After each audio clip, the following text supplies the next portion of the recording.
સુરत में धमाकेदार वरसादनी बेटिंग जोवा मळी रही है त्यारे समाचार सूरतथी सामे आवी रह्या छे जेमां सूरतना बारडोलीमां डीएम नगरनी हालत हवे कफोड़ी बनी खाड़ीना पाणी सोसायटीओमां घुसी गया छे अने फायर विभागनी टीम बचाव कामगीरी करवा माटे उतरी आवी छे ज्यारे बारडोली कामरेजनी टीम रेस्क्यू करी रही छे त्यारे बारडोलीमां हवे सतत वरसाद खाबकी रह्यो छे अने खाड़ीनुं पाणी सोसायटीओमां फरी वळ्या लोको तंत्र सामे अनेक सवालो उठावी रह्या छे अने ट्रस्टो द्वारा फूड वितरण पण करवामां आवी रह्युं छे। જ્યારે ખાડીના પાણી સોસાયટીઓમાં ઘૂસી ગયા છે તો સુરતથી આ સમાચાર સામે આવ્યા જેમાં સુરતમાં 16 ઇંચ જેટલો વરસાદ ખાબકી ગયો છે। ફાયર વિભાગની ટીમ દ્વારા બચાવ કામગીરી હવે શરૂ કરવામાં આવી અને બારડોલી કામરેજની ટીમ દ્વારા રેસ્ક્યુ પણ શરૂ કરવામાં આવ્યું છે।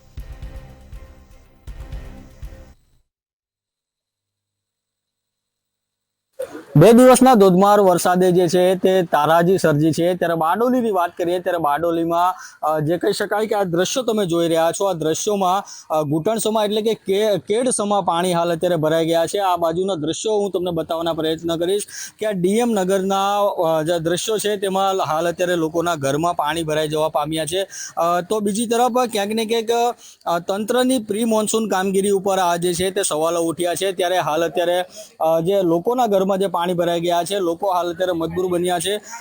જો કે હાલ તો અત્યારે અહીંથી આ જે પ્રમાણે પાણી ભરાઈ રહ્યા છે ત્યાં પણ હાલ અત્યારે આ ગેટ બંધ કરી દેવામાં આવ્યા છે। જો કે પરંતુ ગેટ બંધ કરવા છતાં પણ હાલ અત્યારે આ જે પાણી જે છે તે ગેટને તોડીને પણ આ પાણી અંદર હાલ અત્યારે ઘૂસી રહ્યા છે। તો બીજી તરફ હાલ અત્યારે ફાયર વિભાગની ટીમ પણ હાલ અત્યારે કહી શકાય કે અહીં આવી પહોંચી છે કારણ કે કોઈ બીમાર નથી કે કેમ કે કોઈને રેસ્ક્યુ કરવાની જો કોઈ ફરજ પડી તો તેને માટે પણ ફાયર વિભાગની ટીમ છે તેઓ સાથે આપણે વાત કરવાનો પ્રયત્ન કરીશું। સર કઈ પ્રકારની પરિસ્થિતિ હાલ? જી હાલ અત્યારે ડીએમ નગર એમએન પાર્ક જલારામ નગર અને વલ્લભવાડી વિસ્તારમાં ઘણું પાણી ભરાઈ ગયું છે અને અમે લગભગ 30 થી 32 જણાનું રેસ્ક્યુ કર્યું છે અને હાલ અમે સર્ચ કરી રહ્યા છે કે કોઈને બહાર આવવું હોય ને તેમની બચાવની કામગીરી ચાલુ છે। અત્યારે કેટલા સમયથી રેસ્ક્યુ કરી રહ્યા છો? જે સવારના 7, 6:30, 7 વાગ્યાથી રેસ્ક્યુની કામગીરી ચાલુ છે બારડોલી ફાયર બ્રિગેડ।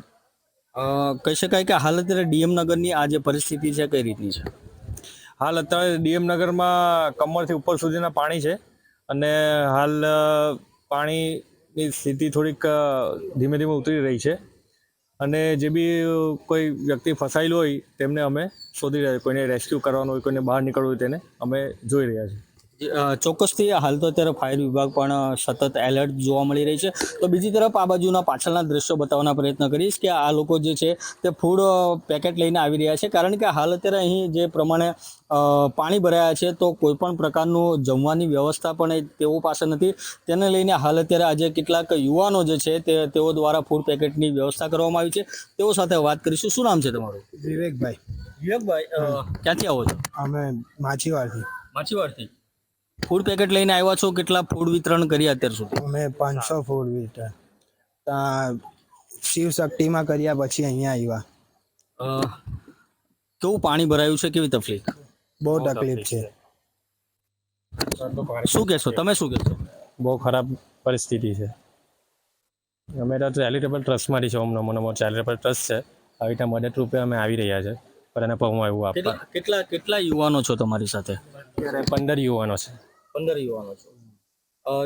કયા કયા નગરોમાં ક્યાં ક્યાં અત્યારે ફૂડ વિતરણ કર્યા છે? અમે શિવ શક્તિમાં આપ્યું, અહીંયા પછાડી ને હમણાં અહીંયા આવ્યા છે, હવે પાછા બીજી જગ્યાએ જશું।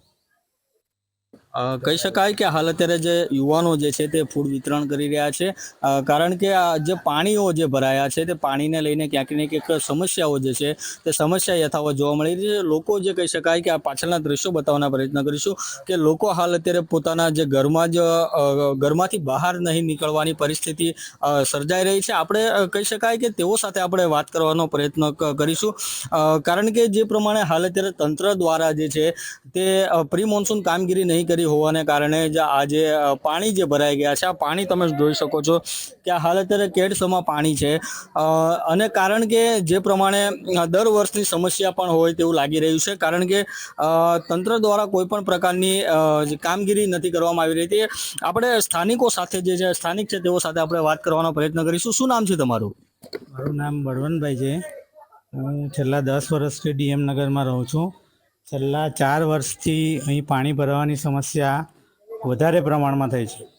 જ્યારથી રુદ્ર ડેવલપ અને એમએન પાર્કમાં નાના ભૂંગળા નાખીને આખી કુદરતી ખાડીને પૂરી નાખવામાં આવી છે, એને લુપ્ત કરી દેવામાં આવી છે, એના લીધે આ સમસ્યા વિકરાળ સ્વરૂપ ધારણ કર્યું છે. એણે જ્યાં સુધી એ ભૂંગળાઓ કાઢીને ઓપન ડ્રેનેજ બનાવવામાં ન આવે ત્યાં સુધી આ સમસ્યા હલ થાય એવું લાગતું નથી. આ ખાડીનું પાણી છે આ જે આવે છે તે? તમામ પાણી ખાડીનું જ પાણી છે, અને જો આ સમસ્યા હલ ન થાય તો મને એવું લાગે છે કે ડીએમ નગરવાળાએ સામૂહિક સ્થળાંતર કરીને અહીંથી જતા રહેવું પડશે. કેટલા વર્ષ જૂની આ સમસ્યા છે, શું લાગે? 4-5 વર્ષ જૂની સમસ્યા છે. આજ સુધી કોઈ નિરાકરણ નથી આવ્યું? કોઈ નિરાકરણ આવ્યું નથી, ખાલી આશ્વાસનો આપે છે અને એના લીધે આ હાલત થઈ છે.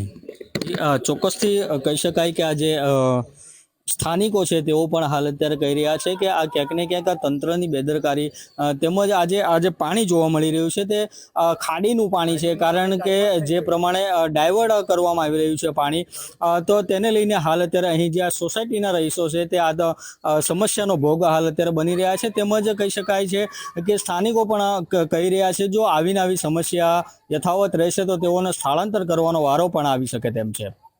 અક્ષય મકવાણા, મંતવ્ય ન્યૂઝ, સુરત.